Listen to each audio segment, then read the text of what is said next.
네, 안녕하십니까. 오늘은 민수기 35장, 오늘 말씀은 민수기 35장입니다. 도피성에 관한 겁니다. 31편까지는 했는데, 민수기. 32편은,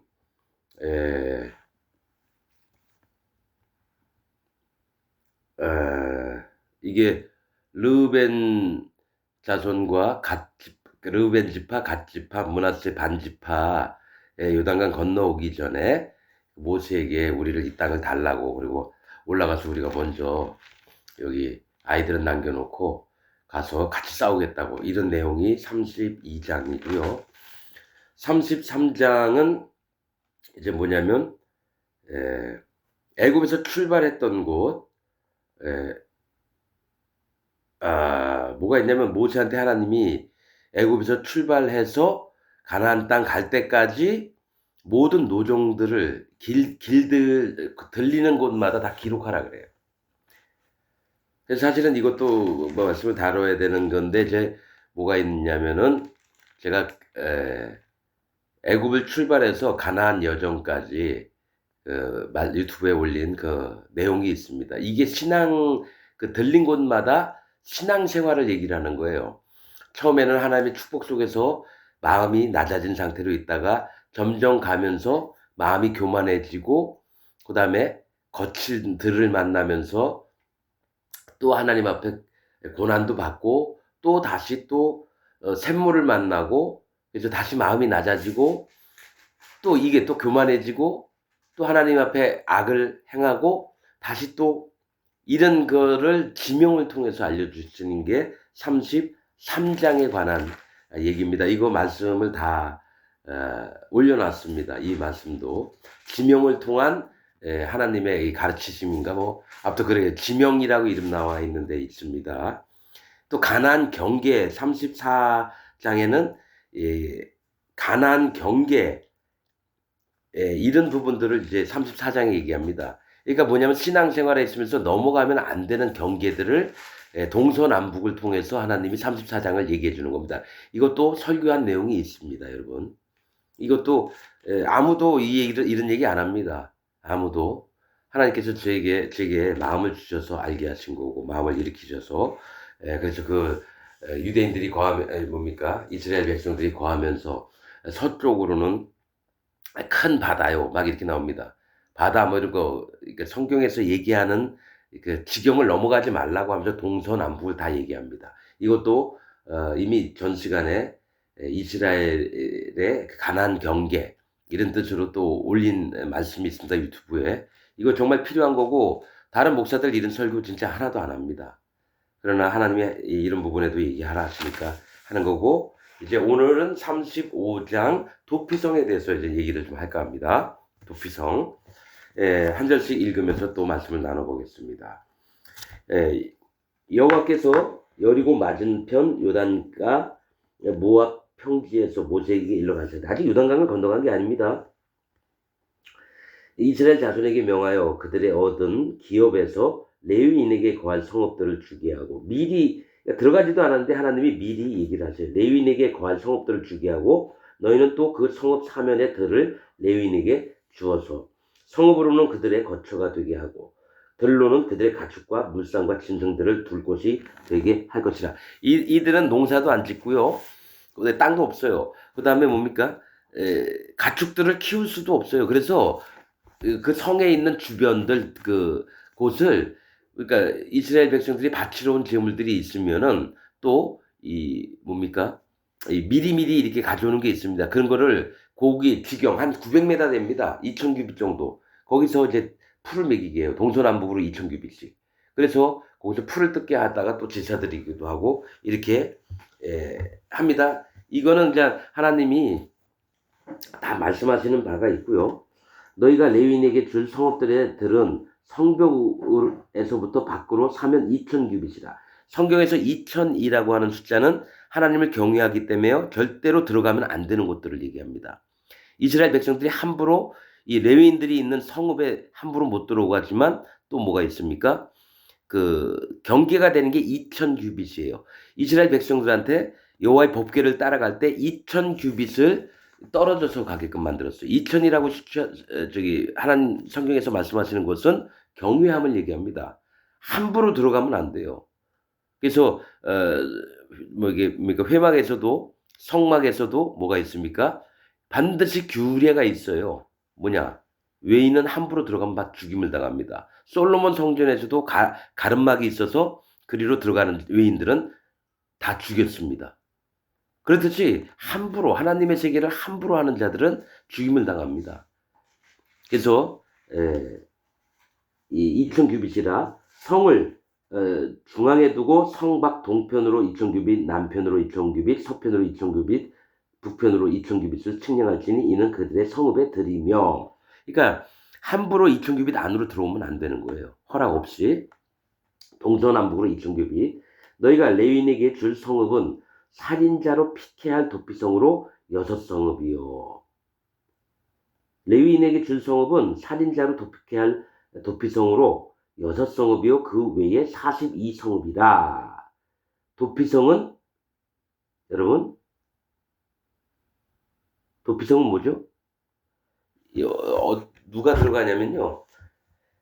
이 사람을 열받아 가지고 화가 나서 막 찔러 죽이고 이런 자들은 살인자, 그들은 죽임을 당합니다. 근데 뭐냐면 나무하러 갔다가 도끼가 빠져 가지고 옆에 같이 일하던 친구가 그 도끼에 맞아 죽었어요. 정말 죽이고만 싶은 마음은 하나도 없었는데 죽었어요. 근데 그 친구의 이 남동생이 나와 가지고 "왜 우리 형 죽였어?" 막 죽인다라는 거죠. 죽이려고 보수하는 자라고 표현을 해요, 성경에는. 원수를 갚으려고 하는 자. 그럴까 봐 빨리 도피성으로 도망가야 돼요. 오해가 있거나 이러면 일부러 형 죽였다. 뭐 이러면서 그렇게 얘기를 할 수 있다라는 거예요. 예. 자, 6성읍인데 자, 여러분 이상한 거는 가나안 들어가기 전에 도피성이 3군데고요. 요단강을 건너가서 가나안 땅 그 수많은 므낫세, 갓 지파 또 뭡니까? 르우벤 지파는 세 족속이에요. 근데 요단강 건너기 모압 땅에 있는 그 성읍이 세 성읍이고요. 요단강 넘어가면 이제 이스라엘 하나님이 말씀하신 가나안 땅이거든요. 거기 세 성읍이에요. 이 비율이 좀 안 맞아요. 뭐 하나님 뭔 이유가 있으시겠죠. 그런데 6성읍이에요. 그 외에 42성읍이라. 이 얘기는 뭐냐면 레위인들에게 42성읍을 주라는 거예요. 도피성과 그럼 48성읍이 됩니다. 도피성 6성읍과 또 42성읍을 따로 줘서 레위인들이 거처할 수 있도록 각 지파에게 얘기를 하는 거죠. 나중에 다 이제 나옵니다.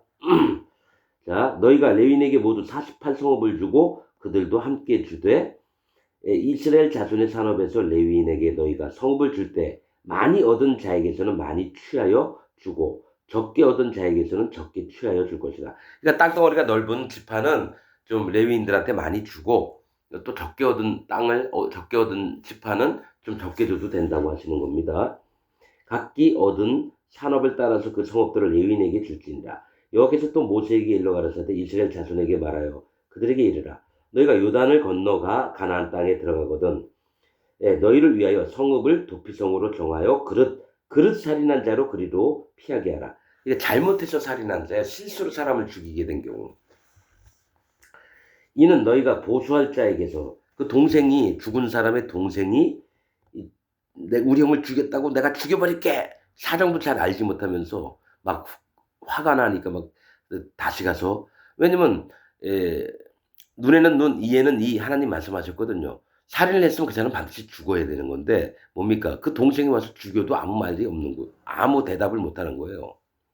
그래서 보수할 자에게서 도피하는 성을 삼아 살인자가 회중 앞에 서서 판결을 받기까지 죽지 않게 하기 위함이다.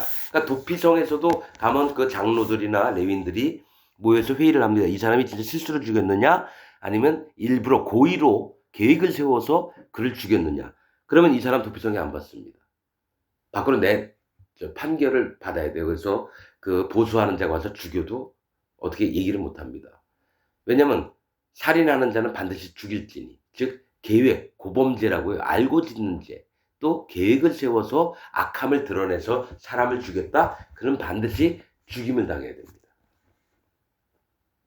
너희가 줄 성읍 중에 여섯으로 도피성이 되게 하되 세 성읍은 요단 이편에서 주고 세 성읍은 가나안 땅에서 주어 도피성이 되게 하라. 그러니까 이쪽에 모압 땅이 르우벤 지파, 갓 지파, 므낫세 반 지파가 있는데 인원수가 이 사람보다 적은데도 세 성읍을 줘요. 그럼 여기서 살인할 비율이 엄청 많다라는 거예요. 왜냐하면 옛날에 이 땅의 즐거움을, 세상의 즐거움들을 쫓으면서 살았던 왕 아모리 왕 시온과 바산 왕 옥이 있었어요. 하나님을 찾는 자들이 아니었고 이 땅의 행복만을 위해서 살아려고 했던 그 왕들의 땅들을 얻은 르우벤과 갓 지파와 또 므낫세 반 지파가 사실은 살인할 확률이 많은 거예요. 이 땅에서 욕심대로 행하는 것들. 그래서 저는 그렇게 봅니다. 가나안 땅은 나머지 아홉 지파 반이 있어요. 인구가 훨씬 많은데도 그 가나안 땅에서는 도피성이 세 군데예요. 그래서 그렇게 보는 거죠. 이 여섯 성읍은 이스라엘 자손과 타국인과 이스라엘 중에 우고하는 자의 도피성이 되리니 무릇 그릇 살인한 자 실수로 죽인 자 그리로 도피할 수 있으리라. 만일 철 연장으로 사람을 쳐 죽이면 이는 고살한 자니 일부러 고의성을 갖고 죽였다라는 거예요. 철 연장, 칼이나 망치, 도끼 이런 걸로 사람을 때려 죽였어요.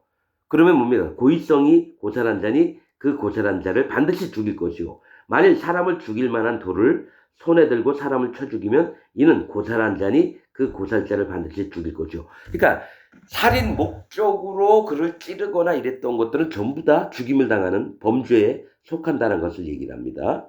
돌로도 사람 쳐 죽였을 때 뭡니까? 이 죽이라 이겁니다. 만일 사람을 죽일 만한 나무 연장을 손에 들고 사람을 쳐 죽이면 이는 고살한 자니 그 고살한 자를 반드시 죽일 것이니라. 여러분. 자, 이렇게 우리 읽었잖아요. 그냥 이 3절, 3절을 그냥 읽었어요. 나도 그냥 지금 읽었어요. 근데 갑자기 철은 뭐고, 돌은 뭐고, 나무 연장은 뭘 얘기를 하는 거지? 그러니까 성경 우리가 볼 때 눈이 하나님의 세계로 보느냐, 내가 보는 눈으로 성경을 보느냐, 이런 차이입니다. 우리 그냥 읽었잖아요. 만일 철 연장이라고 하는 건 철은 뭡니까? 불로 달궈진 걸 얘기를 해요. 대장장이 같은 마음으로 사람을 쳐 죽이는 걸 얘기를 합니다. 내가 이 사람으로 뭡니까? 이 사람을 내 마음대로 만들고 싶은 거예요. 철 연장을 불에 시뻘겋게 달구면 망치로 땅땅 때려서 칼도 나오고 삽도 나오고 호미도 나오고 이런 거예요. 그러니까 사람을 죽이는데 어떤 것으로 죽이냐면 지 마음대로 하려고 하면서 죽여버리는 거예요. 사람을. 뭐가 있습니까? 교회의 인도자들을 얘기해요. 목사들. 이단에 있는 뭐 구원파 박옥수나 신천지 이만이나 이런 놈들 얘기를 하는 거예요. 내 멋대로 주물러요, 사람을. 내 멋대로 만들어요. 그래서 목사시키고 전도사 시키면서 그들을 노예로 부립니다. 그들을 지배해요. 그리고 강함이 있잖아요. 철연장을 만드는 사람은 강하다라는 뜻이에요. 철연장은. 그래서 이 이단 교주들 되려면요 되게 힘이 세야 돼요. 말 한마디에 벌벌벌 다 떱니다. 밑에 있는 사람들이. 뭐라고요? 대장장이. 그래서 살인하는 병기를 만들어요. 누굽니까? 라멕이 두 아내를 취했는데 두 아내에게서 나온 자가 마지막에 두발가인이잖아요. 두발가인. 대장장이. 뭡니까? 철연장을 만드는 자의 조상입니다. 그 뭡니까? 전쟁을 하는 기계를 만들어요. 사람을 죽이는데 앞장섭니다, 여러분. 지금 사람 죽이는 일을 함부로 하는 놈, 철연장으로 사람을 쳐 죽인 놈은 반드시 죽일지니라. 이 얘기가 누구한테 적용이 되냐면요. 구원파 박옥수, 신천지 이만희 이런 놈들, 통일교 문선명, 또 뭡니까? 전도관 그 박태선 장로인가 그 신앙촌 간장, 뭐 신앙촌 그런 놈들이 이른 자들이라는 거예요. 철연장으로 사람들을 함부로 죽여요. 영혼들을 죽여요. 수많은 사람들이 거기서 강제 노동합니다. 공장에 묶여서 일평생 계산 다 헌금하고 그 공장에 들어가서 죽는 날까지 일합니다. 그게 진리의 말씀이 있는 줄 알고 그곳에서. 구원파도 마찬가지예요. 박옥순애도 똑같고요. 그렇잖아요. 여중생제 여고생 온몸에 멍들어서 때려 죽인 게 박옥수 딸이에요. 그라시 합창단? 아유 제발 그 입으로 사람 죽인 입으로 하나님 찬송하리로다 그러지 말았으면 좋겠어요. 나는 정확하게 얘기를 합니다 여러분. 없는 얘기하는 것도 아니고. 자 그다음에 만일 사람을 죽일 만한 돌을 손에 들고, 돌은 여호와 하나님과 예수 그리스도 하나님이에요. 반석, 돌, 바위 이것 전부 다 여호와 하나님을 말씀하시는 거 단어입니다. 이 돌로 사람을 쳐 죽이는 건 하나님을 이용해서 사람을 쳐 죽인 자예요. 목사들한테 얘기하는 거예요. 지금 2025년 전 세계에 있는 신부나 목사라는 놈들한테 얘기를 하는 겁니다. 하나님을 빙자해서 사람 죽이는 일을 그만하라는 겁니다. 지금 말씀이. 이들은 반드시 죽일지니. 난 그래서 지금 목사라고 하는 놈들이 하나님 앞에 제일 저주를 받으면서 아주 고통스럽게 그렇게 하나님의 심판을 받아야 될 놈이라고 봅니다. 그래서 함부로 목사하면 안 돼요, 여러분. 함부로 목사를 하면 안 되는 겁니다. 얼마나 두려운 일인데요. 그 다음에 또 있습니까? 나무 연장을 손에 들고 나무를 깎아요. 사람을 만드는 거예요, 이게. 나무를 깎아서 누굴 만듭니까? 내 추종자들로 만들어서 걔네들로 하여금 사람을 죽이게끔 만들어요. 나무를 깎으면 얼마나 날카롭습니까? 옛날에 쇠 연장이 없을 때는 나무를 깎아서 창으로 만들어서 옛날에 그랬잖아요. 6.25 전쟁 때인가 그 전에도 그렇고 임진왜란 때도 어떡합니까? 왜군을 무찌르려면 어떡합니까? 연장 뭐 무기가 칼 같은 게 없으니까 어떡합니까? 나무를 날카롭게 깎아서 왜군을 막 찔러 죽이는 거죠. 그래서 사람을 다듬어요. 나무는 사람을 얘기하거든요. 성경에서. 그걸로 연장을 만들어요. 나무, 뭐라고 했죠? 연장. 자기가 이 사람을 만드는 거예요. 뾰족하게. 그래서 구원파 박옥수, 신천지 이만희 지가 안 나서요. 그 밑에 있는 애들 시켜가지고 안 좋은 일은 다 합니다. 영혼을 잡아 죽이는 일에 앞장서게 만듭니다. 하나님이 구원할 백성들을 갖다가 진짜 함부로 죽이는데 누굴 쓰느냐? 자기 제자들을 쓴다는 얘기예요, 여러분. 우리 그냥 세 절 그냥 읽었잖아요. 나도 그냥 지금 읽었었어요. 아무 생각 없이.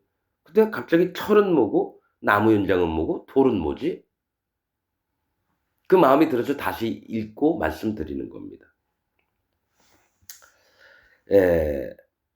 피를 보수하는 자가, 즉, 그 죽은 사람의 동생이 그 고살자를 친히 죽일 것이니, 고살자, 고의로 죽이는 거죠. 살인할 마음으로. 그런 자는 보수하는 자, 그 가족 중이 가서 그를 죽여도 죄가 안 되는 거예요.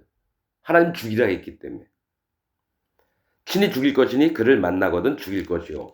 만일 미워하는 까닭에 밀쳐 죽이거나 기회를 엿보아 무엇을 던져 죽이거나 원한으로 인하여 손으로 쳐 죽이면 그 친자는 반드시 죽일 것이니. 복수는 하나님의 것이에요. 심판도 하나님의 것이고 재판도 하나님의 것인데 친히 자기가 밉다고 그를 죽이면 어떻게 됩니까? 내가 심판자가 되는 거예요. 하나님의 자리를 뺏는 겁니다, 여러분. 그래서 생명에 해하지 말고 피를 흘리지 말아라 계속 나오는 게 뭡니까? 심판은 나한테 있으니 내게 맡겨. 니네가 하지 마. 이 땅을 더럽힐 뿐이야. 이 거룩하게 만든 땅을 너희가 피를 흘려서 더럽게 만든다는 거예요. 그래서 반드시 죽일 것이니 이는 고살하였음이니라. 계획을 세워서 일부러 죽인 거예요. 피를 보수하는 자가 그 고살자를 만나거든 죽일 것이니라. 원한 없이 우연히 사람을 밀치거나, 그러니까 미워하는 마음도 없었는데 우연히 사람을 밀쳤는데 이 사람이 뒤로 넘어가면서 그 머리가 돌에 걸려지면서 뒤에 머리에 큰 돌이 있었는데 거기에 꽝 하면서 머리가 부딪혀서 그 자리에 죽어버렸어요. 그냥 순간적으로 화가 났는데 죽일 마음은 없었어요. 아니 당신이 잘했냐고 확 밀었는데 그 사람이 뒤로 나면서 꽝 넘어지면서 머리가 바위 위에 부딪힌 거예요. 돌에. 그래서 죽었다. 원한 없이 우연히 사람을 밀치거나 기회를 엿봄이 없이 무엇을 던지거나 보지 못하고 사람을 죽일 만한 돌을 던져서 담장 저 안에서 아우 이 돌이 왜 여기 있지? 그래서 담장 밖으로 돌을 확 버렸는데 지나가던 어린애가 그 돌에 맞고 그 자리에서 쭉 뻗어서 죽었어요. 그런 걸 얘기를 한 겁니다. 계획하거나 죽일 마음은 없었는데 자기 부주의 때문에 죽이는 거. 던져서 죽었다 하자. 이는 원한도 없고 해하려 한 것도 아닌즉 회중이 친자와 피를 보수하는 사이에 이 규례대로 판결. 그러니까 난 죽일 마음 없었는데 내 실수로 이 사람이 죽였다. 보수자는 뭐야? 원수를 갚는 자의 그 가족. 그래서 판결을 하는 거예요, 회중이. 아니 이건 실수한 건데. 근데 이 사람은 내 동생 네가 죽이려 했잖아. 죽이려고 하고 하면 어떡합니까? 이 판결이 날 때까지는 죽이면 안 되니까 어떻게 해요? 규례대로 판결하여 피를 보수하는 자의 손에서 살인자를 건져내어 그가 피하였던 도피성으로 돌려보낼 것이요. 그는 거룩한 기름 부음을 받은 대제사장의 죽기까지 거기 거할 것이냐. 자, 만약에 이 사람이 도피성으로 갔어요. 실수로 사람 죽였어요.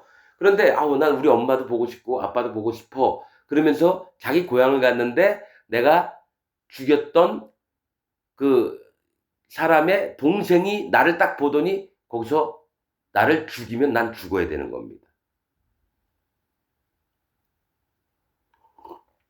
이 사람은 대제사장이 죽기까지는요. 그 도피성에서 못 나오는 겁니다. 도피성은 누굴 얘기합니까? 예수 그리스도 하나님을 얘기합니다. 도피성은 예수 그리스도 하나님이에요. 예수님 믿다가 거기엔 살았어요. 근데 뭡니까? 내 옛날 욕심, 엄마 아빠를 찾아가고 싶은 거예요. 갔는데 나를 그 보수자, 그 가족의 한 사람이 나를 보고 저 새끼가 어떻게 도피성에 있어야 돼? 여기 나왔어! 이러면서 가가지고 돌로 막 때려 죽였어요. 그럼 죽는 겁니다. 그래서 예수님을 떠나면 안 되는 거예요. 원래는. 자, 근데 이제 좀 이따 반대 얘기를 할 겁니다. 그러나 살인자가 어느 때든지 그 피하였던 도피성 지경 밖에 나갔다 하자 피를 보수하는 자가 도피성 지경 밖에서 그 살인자를 만나 죽일지라도 위하여 피 흘린 죄가 없나니 죄가 안 된다는 거예요. 도피성을 떠나면 죽임을 당하는 겁니다, 여러분. 이는 살인자가 대제사장의 죽기까지 그 도피성에 유하였을 것임이라. 대제사장의 죽은 후에는 그 살인자가 자기의 산업의 땅으로 돌아갈 수 있느니라. 이 얘기 뭐냐면요. 대제사장이 만약에 20살이 됐어요. 근데 60세에 대제사장이 죽었어요. 그럼 40년 동안 이 도피성이 있어야 되는 거예요. 예수님을 떠나지 말라는 거예요. 이 대제사장이 죽기까지는 뭘 얘기를 하냐면 예수 그리스도의 우리를 위해서 모든 죄를 요단강에서 세례를 받아주시고 십자가에서 피 흘려주셔서 돌아가신 이 예수님의 증거가 그 마음에 확실히 박힐 때까지는 그 도피성을 못 따는 거예요. 못 떠나는 거예요, 여러분. 대제사장이 죽기까지는 예수님이 죽기까지예요. 예수님이 너의 일생 일평생 지을 모든 죄를 예수님이 이 땅에 오셔서 모든 죄를 없이 했다. 그럴 때까지는 이 사람이 도피성을 예수님이 하나님의 손하기 위해서는 살려면 떠나면 안 되는 겁니다, 여러분. 구원 받으려고 하는 자의 마음도 이렇고 끝까지 있어야 돼요. 그러나 대제사장이 죽었다. 근데 보수자가 내가 너 죽일 거야. 나는 그렇게 몇 년 있다가 대제사장이 돌아가셔서 율법대로 여기 나왔으니까 나를 용서해 다오. 그럼 실제로 용서가 임하고 그와 또 화친을 맺게 되고 미워하지 않고 죽일 마음도 없어지고 그렇게 되는 겁니다, 여러분. 자, 29절 이는 너희 대대로 거하는 곳에서 판단하는 윤례라. 판단하는 윤례라고 했다는 거예요. 도피성. 무릇 사람을 죽인 자 곧 고살자를 증인들의 말을 따라서 죽일 것이나 한 증인의 증거만 따라서 죽이지 말 것이요. 한 증인만 이 사람 진짜 일부러 죽였어요. 거짓말해도 남들이 믿을 거 아니에요. 그게 아니라 살인죄를 범한 고살자의 생명의 속전을 받지 말고 반드시 죽일 것이며 여러 증인이 있어야 되고 또 이 사람이 살인을 죄했는데 돈 준다고 그를 살려두지 말라는 거예요. 이 공산국가나 뭐 이런 가난한 나라에서는 그게 있잖아요. 10명을 죽이고도 재벌이 10명을 죽였다. 그럼 돈을 10억을 내놔요. 그럼 이 사람 사형을 안 당해요. 얼마나 불합리. 옛날에도 이랬어요, 여러분. 뇌물을 줘서 목숨도. 중국도 그래요. 죽일 자한테 재판관한테 엄청나게 큰 돈을 주면 사형해서 뭐 15년형 이렇게 한 다음에 그 다음에 점점 뭐 한 몇 년만 살다 나오게끔.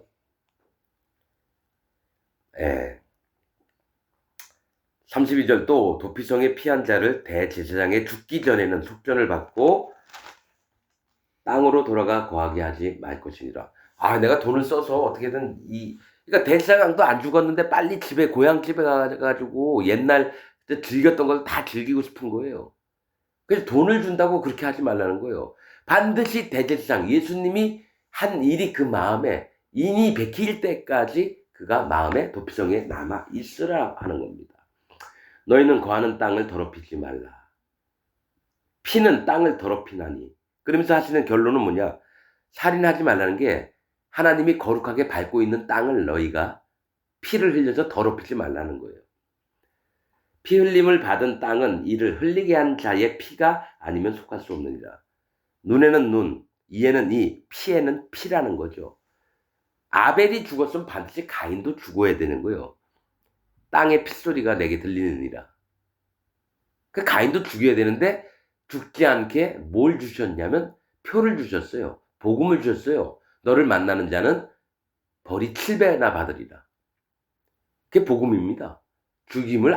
죄를 지었는데도 불구하고 죽임을 안 당하게 하는 게 하나님이 구원의 복음입니다. 그 형식대로 갖는 게 아니에요. 하나님의 마음을 보고 제대로 믿어야 되는 거지. 땅을 더럽히지 말라. 나 여호와가 이스라엘 자손 중에 거함이니라. 여러분 이거 비밀이에요. 여러분들은 그냥 읽죠. 이스라엘 진 안에 여호와 하나님이 함께 거하신다라는 얘기예요. 그러면 이스라엘 진 안은 거룩한 땅이 되는 겁니다. 그 안에서 뭡니까? 피 흘리지 말아라. 율법을 주셨어요. 살인하지 말라. 간음하지 말라. 그래서 그들이 거룩을 못 깨닫고 있을 때에 거룩을 깨달으라고 율법을 주신 겁니다. 니네가 이렇게 악한 자들이 아니냐. 율법으로는 죄를 깨달음이니라. 그래서 죄를 깨달은 다음에 하나님의 거룩을 발견해야 되는데 거룩을 발견을 못해요. 왜냐? 할례 받은 적이 없어요. 난지 8일 만에 할례를 받았는데 하나님이 누군지 예수님이 누군지 아빠가 누군지 엄마인지 누군지 얘가 못 깨달아요. 좋은 얘기해줘도 얘가 몰라. 그러나 하나님의 자녀예요. 그러면서 서서히 자라면서 뭡니까? 예수님의 증거를 믿게 되고 그 다음에 성령님이 오셔서 거룩한 땅에 거룩을 임하시는 거예요. 그래서 내가 거룩하니 너희도 거룩할지니라 하신 거는 네 마음에 성령님이 계시게끔 네 마음을 할례받고 예수의 증거를 믿으라는 거예요. 그런데 어떤 자들에게 성령이 안 오냐? 할례 안 받고 예수님 믿는다고 하는 자들. 이런 자들에게는 성령님이 안 오십니다. 왜냐하면 예수님이 그냥 장식품이에요. 그 사람한테는 예수님이 구원자라고 자기 믿고 있지만 장식품이에요. 있어도 되고 없어도 되고. 이 땅에 열심히 잘 살고 즐길 거 다 즐기고 일요일마다 성경책 끼고 예배당 가서 목사 얘기 한번 듣고 밥 먹고 오면 나는 다 끝난 줄 아는 이런 사람들. 현재 기독교인들. 구원이 아닙니다. 난 엄히 얘기합니다. 여러분 구원이 아닙니다. 난 할례를 받는 게 뭔지도 몰랐다가 44년 동안 몰랐다가 처음으로 할례 받는 게 뭔지 알았고 예수님을 믿는 걸 처음으로 알았어요. 44년 동안 죽도록 하나님 섬기면서 살아왔는데 다 꽝이었습니다. 그래서 아는 거예요. 그리고 마음에 성령님이 어떻게 오신 줄 몰랐어요. 44년 동안 믿었는데. 그런데 성령님이 마음에 오시고 나서야 압니다. 그래서 제가 반드시 얘기할게요. 성령님을 마음에 모신 자는 압니다. 자기만 알아요. 남이 알아주는 게 아니라 자기만 압니다. 내 마음에 성령님이 계시는구나. 방언 받아서 나 성령 받았다? 그런 건 귀신 쌉소리고요. 그건 귀신한테 하는 소리예요. 나 방언 받았으니까 성령 받았다고. 나 예언을 하고 랄랄랄랄랄랄랄라. 근데 이상한 건 그렇게 하는 사람이 중들도 방언을 합니다, 여러분. 중들도 랄랄랄랄랄라 막 합니다. 나 그거 봤어요. 부처한테도 방언을 해요. 그럼 방언한다고 다 여호와의 영이 임한 겁니까? 사단 마귀의 영이 임했죠. 마음에 죄가 있는 사람한테 어떻게 성령님이 오십니까? 죄가 없어져야지 성령님이 오시죠. 뭐가 있습니까? 사도행전에 너희가 각각 회개하고 돌이켜 죄 없이함을 받으라. 그리하면 성령을 선물로 주시리니. 즉 죄가 없어진 자에게 성령님이 오시는 겁니다. 그런데 기독교인들 칼빈 교리 믿어서 어떡합니까? 죄는 있지만 칭의론, 의롭게 하나님은 보신다라는 거예요. 아니, 하나님이 거짓말하는 사람입니까? 그한테 죄가 있는데 죄가 없다 치자 이렇게 얘기를 해요, 목사들이. 난 칼빈 지옥 같습니다, 여러분. 칼빈 지옥 같다고요. 그게 천주교 영향입니다. 칭의론. 금방 얘기했잖아요. 죄가 없어진 다음에야 성령님이, 왜냐하면 빛과 어둠이 어찌 함께하며 그리스도와 벨리알이 어찌 함께하며 의와 불법이 어찌 함께하리요. 성령님과 죄는 함께 못 있습니다. 즉 내 마음에 완전히 죄를 깨끗하게 하신 여호와 하나님의 지혜 예수 그리스도를 마음에 믿고 그 다음에 나는 의인이 하나님 앞에 의인된 것을 감사드립니다. 내 모든 죄를 없애놓으신 것을 감사드립니다. 그러나 나는 언제든지 하나님 심판받을 자입니다. 나를 불쌍히 여겨주옵소서. 주님 오시는 날까지 이렇게 낮은 마음이 있는 자에게 성령이 오죠. 구원파 마냥 예수님 십자가에서 죄 다 없애시니까 우린 의인입니다. 의인들만 천국 갑니다. 이런 다음에 마음은 화인 만진 양심, 뭡니까? 불에 탄 끓린 양심으로 굳어져요. 불에 타면 그 상처가 딱딱해집니다. 그래서 바늘로 찔러도 안 아파요. 그러니까 뭡니까? 여중생 여고생 패가지고 온몸에 상처들이고 죽였는데도 죄로 여기지 않고 난 죄가 예수님 때문에 죄가 없어졌으니까 난 무조건 의인이고 천국 간다. 이게 화인 맞은 양심, 구원파 박옥순의 제일 치명적인 약점이 화인 맞은 양심으로 그 믿는 모든 교인들을 그렇게 만드는 거예요. 여러분 구원파 만나면 그들도 척척척 이겨내야죠. 이 새끼들 어디 하나님 말씀 앞에서 쓸데없는 소리 하고 있어. 걔네들 얼마나 교묘하게 성경 말씀을 파는지 아십니까? 그러니까 일반 목사들 걔네들 만나면 다 져요. 아는 게 없으니까요. 그래 하나님 세계에서 진리의 말씀을 가진 자는 누가 오든지 간에 여호와 증인 일로 와봐. 뭐 예수님이 저 천사 중에 하나라고? 이 쌉소리. 안식일은 무슨 제7일 날 무조건 그럼 니네 율법 다 지켜? 그럼 저기 뭡니까 박옥순의 저 깊은 소식 선교회 저 구원파 쟤들 오면 얘기를 해줘야죠. 의인 하나님은 누가 의인으로 보시느냐?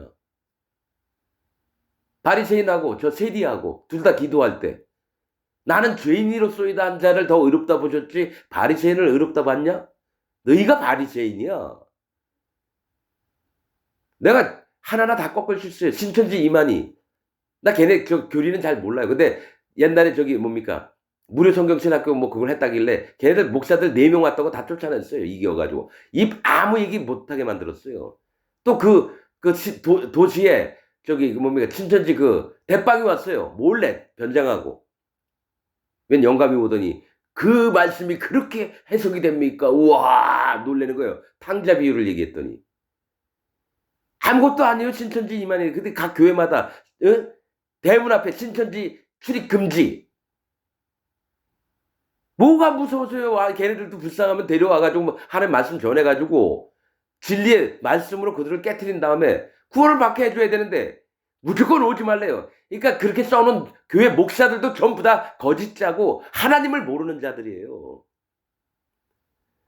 그러면서 무슨 목사 짓을 한다 그래요. 내가 설교 중에 목사는 아무나 되는 거 아니다. 이게 저기 유튜브에 올린 게 있습니다. 한번 들어보세요.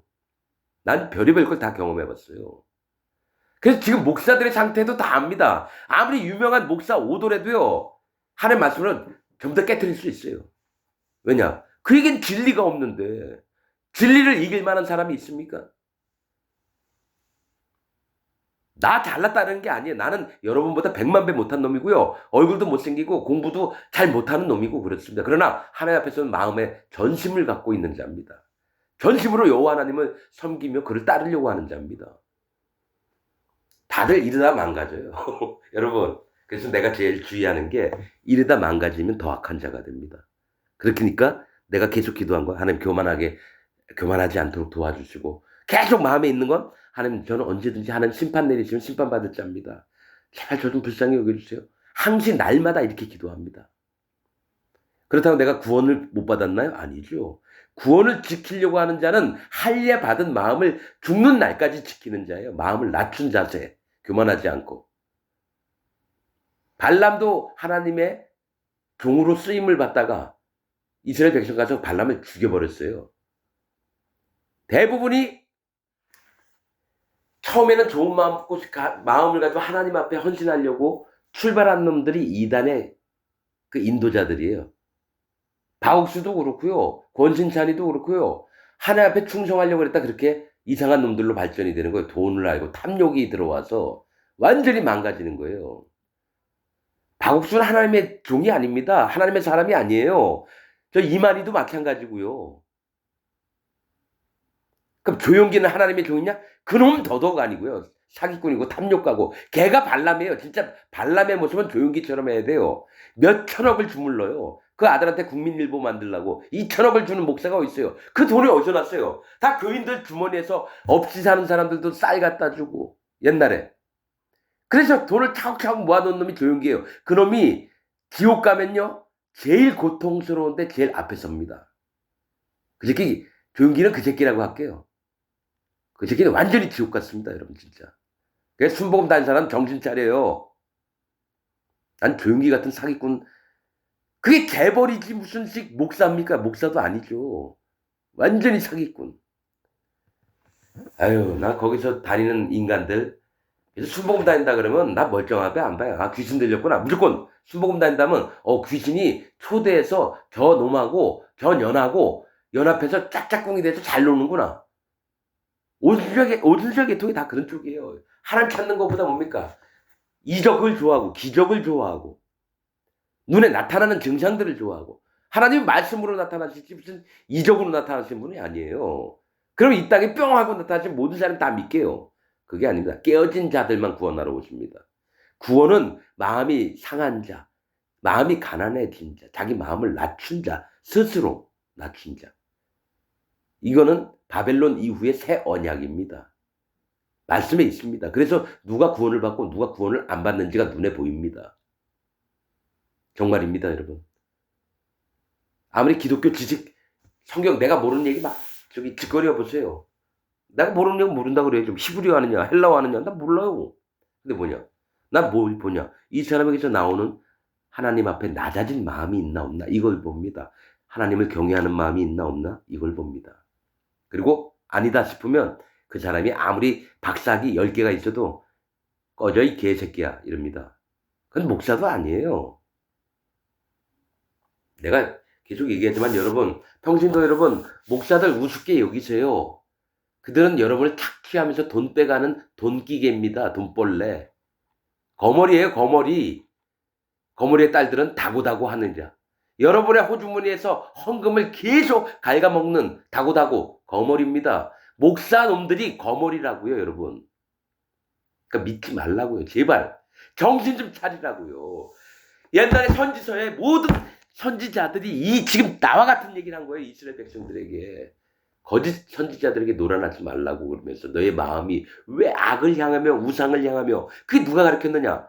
거짓자들이 다 가르쳐놔가지고 이스라엘 백성들의 마음이 전부 다 망가져서 전부 다 바벨론 포로로 끌려가고 칼날에 죽임을 당하게 되고 기근이 오고 뭡니까? 전염병이 돌고 자기 자식을 삶아 먹는 데까지 가게끔 하나님이 허락을 하셨어요. 너무너무 더러운 짓들을 거짓자들로부터 받은 것들을 지킨다고. 그럼 지금 2025년 기독교인들한테 지금 내가 얘기를 하는 거예요. 선지서에 있던 종들의 이 마음들을, 하나님의 마음을 여러분에게 나타내고 있는 겁니다. 나 이상한 놈이라고 해도 좋은데 그러나 내가 하는 말씀을 한 번이라도 좀 마음으로 새겨봐 주시길 부탁을 드리겠습니다. 제발 부탁을 드립니다, 여러분. 제 마음이 너무 간절해서 이렇게 얘기합니다. 어느 100만 명 중에 한 명이라도 난 구원받았으면 좋겠어요.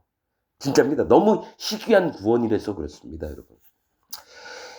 여러분 제발 제가 좀 바보같이 얘기하더라도 좀 하나님 말씀 속에서 한번 생각 좀 해보셨으면 좋겠습니다. 오늘 말씀 여기서 마치겠습니다.